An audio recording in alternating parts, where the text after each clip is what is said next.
Kembali. Pada program kali ini kita akan mengulas mengenai pemanfaatan metode field trip atau karya wisata dalam menumbuhkan pemahaman siswa tentang tempat menyimpan cadangan makanan pada tumbuhan dengan memanfaatkan lingkungan sekitar sebagai sumber belajar. Nah, rekan guru, mari kita ikuti tayangannya. Pada kesempatan kali ini kita akan belajar tentang tempat menyimpan cadangan makanan pada tumbuhan. Tumbuhan memasak makanannya di daun melalui proses yang disebut dengan proses fotosintesis. Pernah mendengar proses fotosintesis? Nah, sebagai hasil dari proses fotosintesis tersebut digunakan oleh daun untuk mengganti sel-sel yang rusak. Selain itu disimpan sebagai cadangan makanan. Di mana tumbuhan itu menyimpan cadangan makanannya? Ada yang disimpannya di akar, ada yang disimpannya di batang, ada yang disimpannya di daun, ada juga yang disimpannya di buah. Sekarang ibu mau tanya, contoh tumbuhan yang menyimpan cadangan makanannya di akar apa? Tidak tahu? Ya, contohnya tumbuhan yang menyimpan cadangan makanannya di akar, ubi, singkong. Nah, sehingga disebut dengan umbi akar.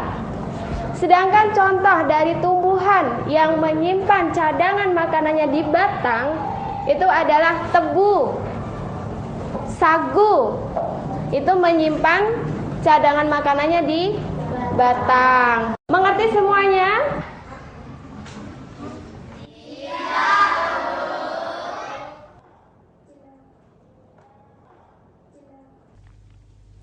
Rekan guru, dalam tayangan tadi terlihat seorang guru mengalami kesulitan dalam melaksanakan pembelajaran ilmu pengetahuan alam. Siswa-siswinya pun mengalami kesulitan dalam memahami penjelasan materi yang diberikan oleh sang guru. Nah, solusi apa yang terbaik dan metode apa yang efektif digunakan?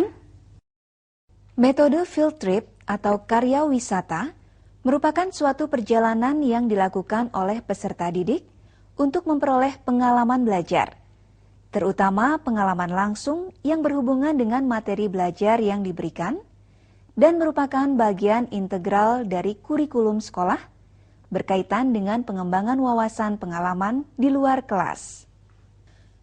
Pemahaman kita selama ini, field trip atau karya wisata ini dilakukan ke luar lingkungan sekolah. Padahal ketika siswa diajak keluar dari kelas, misalnya ke taman sekolah, kantin sekolah, dan lingkungan lain di sekitar sekolah untuk membantu memahami materi yang tidak bisa didapatkan di kelas secara langsung, juga termasuk dalam metode field trip atau karya wisata.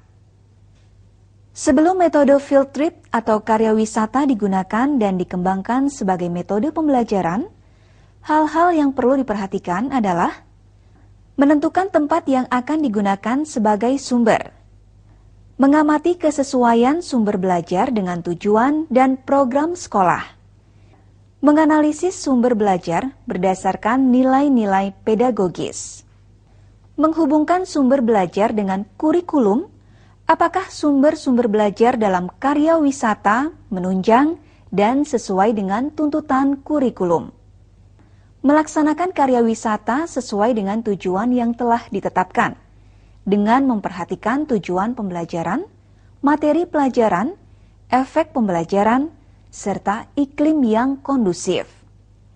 Menganalisis apakah tujuan karya wisata telah tercapai atau tidak, apakah terdapat kesulitan-kesulitan.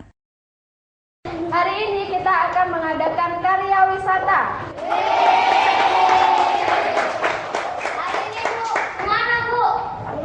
Kebun belakang sekolah. Anak-anak, sekarang ibu akan membentuk menjadi 4 kelompok. Setiap kelompok nanti akan ibu bagi LKS-nya. Ya, untuk kelompok A, sampaikan tugas kalian. Kalian nanti mencatat jenis tumbuhan yang menyimpan cadangan makanan di akar.